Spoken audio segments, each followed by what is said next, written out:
الرحیم۔ گزشتہ درس میں نے نواقض وضو بیان کیے تھے اور ان کی تعداد 5 تھی۔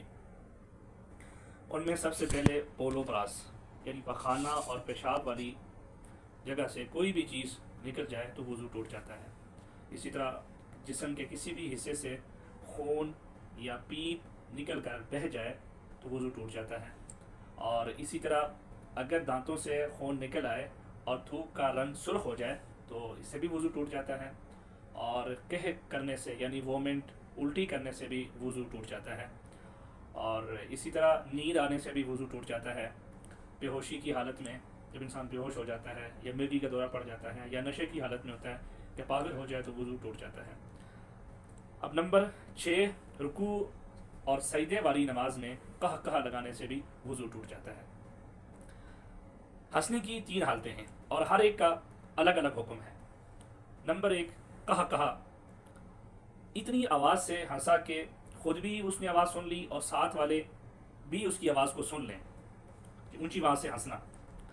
خود بھی اس نے اپنی آواز سن لی اور ساتھ جو کھڑا ہے نماز میں اس نے بھی اس کی آواز سن لی، تو ایسی صورت میں نماز بھی ٹوٹ گئی اور وضو بھی ٹوٹ گیا۔ اب اس کو دوبارہ وضو کر کے نماز پڑھنی چاہیے۔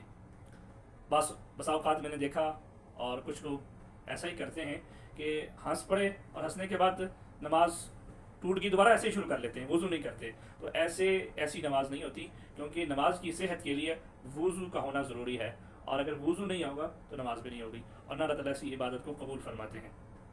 نمبر 2، ضاحک، اتنی آواز سے وہ ہنسا کہ خود کو تو اس کو آواز اپنی سنائی دی، لیکن ساتھ والے نے اس کی آواز نہیں سنی، جو ساتھ نماز میں کھڑا تھا اس نے اس کی آواز نہیں سنی، نہ دائیں نہ بائیں کسی نے بھی اس کی آواز نہیں سنی۔ تو ایسی حالت میں نماز ٹوٹ جائے گی لیکن وضو نہیں ٹوٹے گا، ٹھیک ہے؟ نماز ٹوٹ گئی، نماز دوبارہ وہ پڑھے۔ اور نمبر 3، تبسم، تبسم کہتے ہیں مسکرانے کو۔ اب دوران نماز وہ مسکرا گیا تو مسکرانے سے نہ تو نماز ٹوٹتی ہے اور نہ ہی وضو ٹوٹتا ہے۔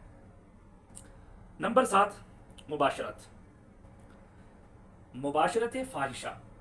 اب اس پہ ذرا غور کیجیے گا۔ مباشرت فاحشہ اسے کہتے ہیں کہ میاں بیوی کی شرمگاہ کا آپس میں ٹچ ہو جانا، یعنی بیچ میں کوئی کپڑا وغیرہ نہ ہو۔ میاں بیوی کی شرمگاہ کا ٹچ ہونے سے بھی وضو ٹوٹ جاتا ہے۔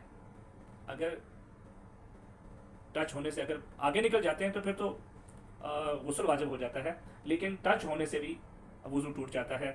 اور نمبر 8، ہوا خارج ہونے سے بھی وضو ٹوٹ جاتا ہے، چاہے اس میں سمیل ہو یا نہ ہو، اور یا بغیر سمیل کے ہو، وضو ٹوٹ جاتا ہے۔